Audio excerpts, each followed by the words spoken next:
y'all kept a girl waiting. Let's try this!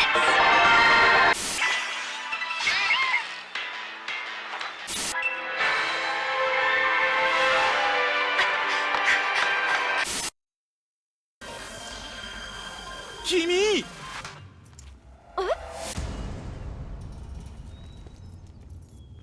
すごいぞ君。いやー、君たちは。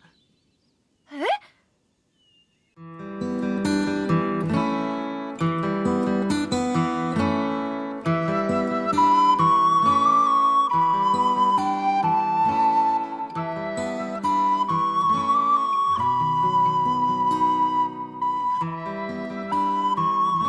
Nintendo is definitely one of the strangest companies when it comes to their DLC. Sometimes their downloadable options for their games are strong, such as their DLC offerings for the original Hyrule Warriors, and sometimes it's rather weak, such as their content for Fire Emblem Awakening on 3DS. Then there's Torna, the Golden Country. Originally released as part of the Xenoblade Chronicles 2 expansion pass, the project became large enough for Nintendo to decide to give the expansion a physical release. This is incredibly rare. At best, the pass gets released as a code in the box of the base game, so it is noticeable when it does happen. Promising a unique battle system and a glimpse into the past, as teased in the main game, was this release and expansion pass worth it? Pass me your nearest blade and let's find out.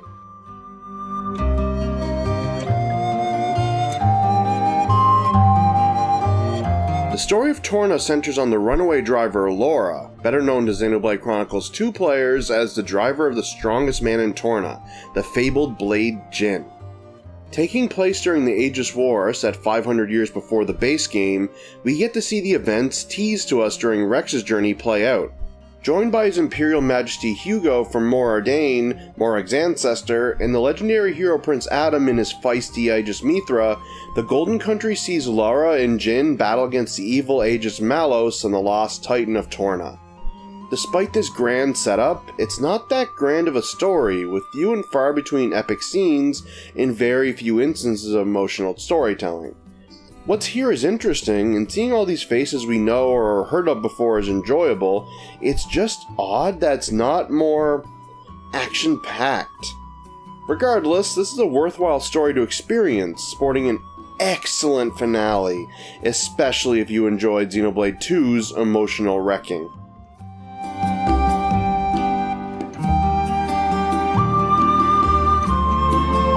Torna, the Golden Country, is very much an expansion of Xenoblade Chronicles 2, featuring similar rules.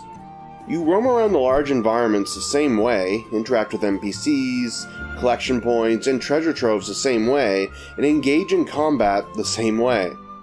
The biggest difference is how combat works this time around. No longer are the blades fancy weapon changes, here they are full-blown character changes. You see, in ancient Torna, drivers and blades fought side by side instead of the driver taking the blade's weapon for their own. What this amounts to isn't a lot different when put to paper, as each weapon type in the original was their own unique character anyway, but it does add a nice, unique flavor to the combat. You still perform arts the same, hoping to time them with the auto attacks for more damage, fill specials the same, and eventually pull off specials to perform blade combos the same, but there are slight differences thanks to the way Torna decided to bypass its own limitations. Here in Torna, you don't get core crystals to unlock countless blades with a skewed gacha system. Instead, each driver is put into their own team, aka Team Laura and Team Adam, and each team has 3 members, 2 blades and 1 driver. Blades are all story-related, making the party more like a traditional JRPG, and each one has their own unique arts, abilities, affinity tree, and element. Thanks to this, the game is a lot more rigid than the original, and the most amount of customization comes from the accessories, aux cords, and new weapons the drivers can equip. You can't swap blades out between fights to mix and match your elemental pairings, and you can't hoard common blades to help you pass field skills, as the common blades don't exist here. To get around the restricted elemental thing, combat has been expanded to allow you to freeball your blade combos. No longer are you forced to follow a strict tree, hoping to the architect that Nia or Tora will switch to the right blade and build the right amount of special to continue the combo. Now you can chain whichever element together to finish the combo all the same. While this may sound like a step back, you can rest easy knowing that it isn't, as the original combos still exist. The biggest change is that the game doesn't show you the paths anymore, and you'll only be rewarded by completing them, ending a freeform combo won't be as good. A freeform special will still get you a lot of damage, but it's not as much and it won't be cinematic. This is a great change, as waiting for the AI to switch to the right blades or accidentally working your way into a dead-end path won't be as punishing anymore. In addition to the change to blade combos, they also changed how the elemental orbs work here, with each special giving one instead of just the final level 3. This encourages you to be more freeform than before and encourages more chain attacks than usual. One other change this more restricted setup brings with it is the Vanguard and Rearguard positions in each team. The Vanguard is the character that'll be engaging in battle, and Rearguard will be acting as blades in the original game, hanging near and offering buffs. The biggest change to this is that the Rearguard will also attack here and there with their own selection of arts, and swapping out also counts as an art on its own, and these arts can cause various effects as well. It's all very well thought out and works around the limitations instead of being held back by them, making combat extremely enjoyable.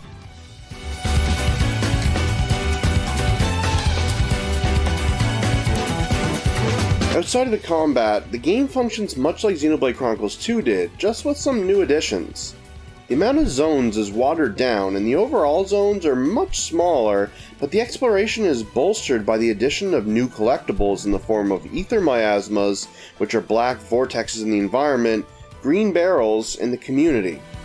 Returning, though very much different from Xenoblade Chronicles 1, is the community system, where talking to NPCs will add them to a pool of people that can eventually be moved over to Adam's personal community. This doesn't really do much gameplay-wise, but does come into play during the story, in an annoying way. At certain points in the game, the characters will suggest helping out the people of Torna before moving on to what you need to do. To translate this into gameplay terms, it wants you to level up your community level to a specific level before you can progress with the story.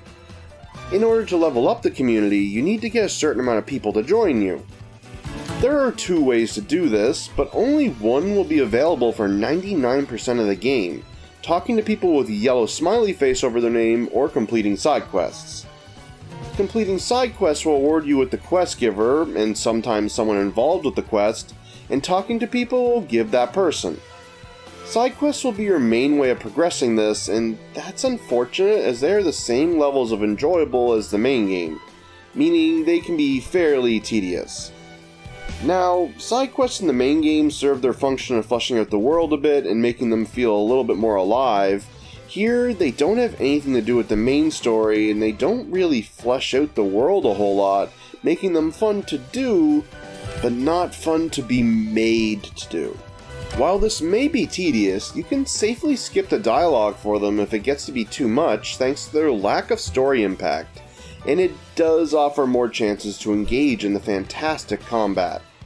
Outside that, heart-to-hearts have been replaced by chatting at the campfire, and this is also where crafting comes into play.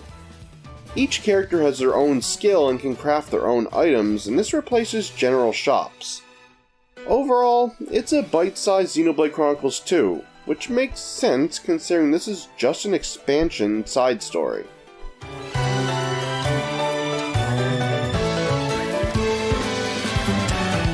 Considering Torna, the Golden Country, is running on Xenoblade Chronicles 2's engine, you can be safe in assuming the game is gorgeous, and you'd be correct. Despite being a smaller expansion, the amount of reused assets is kept to a surprising low when it comes to the environment. Torna is a distinct looking titan with its own various sights to see, but it's separated into 2 sections instead of being all together like the other titans. Regardless, the environment remains gorgeous, and seeing the moving parts of the Titan as you roam its many fields is still an experience only Xenoblade Chronicles 2 can offer, even if the scope of the environments is quite a bit smaller overall. The character models also remain amazing looking, which isn't surprising considering they use 2's engine, but there is a noticeable downgrade in facial expressions. Hell, cinematography in general is downgraded from 2, There aren't as many big, crazy scenes as before, making things feel quite a bit more humble than we'd be used to. The music also remains a stellar addition with tracks that fit every mood the scenes decide to take on. The Japanese voice work is also great, with each character having plenty of personality. All in all, it's more Xenoblade, which is always a fantastic thing.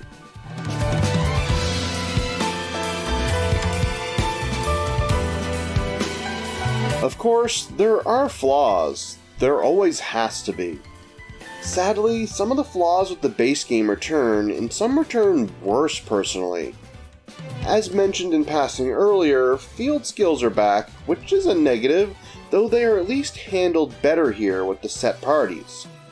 Performance and resolution are still a problem, with resolution being noticeably worse from my experience. There were more scenes than I expected where it was painful looking at my screen, they were so blurry, and this is playing docked. Awkward enemy placements, overly strong enemies in your way, tedious side quests, they're all back from the base game, only they don't have as much going against them to counter them.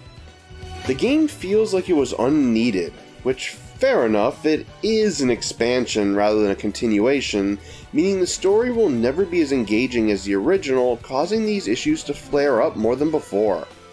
Of course, the biggest issue I ran into while playing was entirely AI-based. The combat here is a tad more complex than the original, so I can see some issues popping up, but for me there were countless battles where I was the only one fighting for a while. My AI partners decided they weren't having none of it. I would enter battle and they'd hang out back and do nothing for a good while before popping into battle like they were there the whole time. It's a weird problem I kept running into, surprisingly. On top of that, they would sometimes switch away from needed blades right as they were about to be able to use their specials, almost like the game's AI prioritized active switching over using the smarter option for blade combos. Despite all this, the game is still incredibly strong. It's friggin' Xenoblade. These issues are minor in the grand scheme of what the game does right.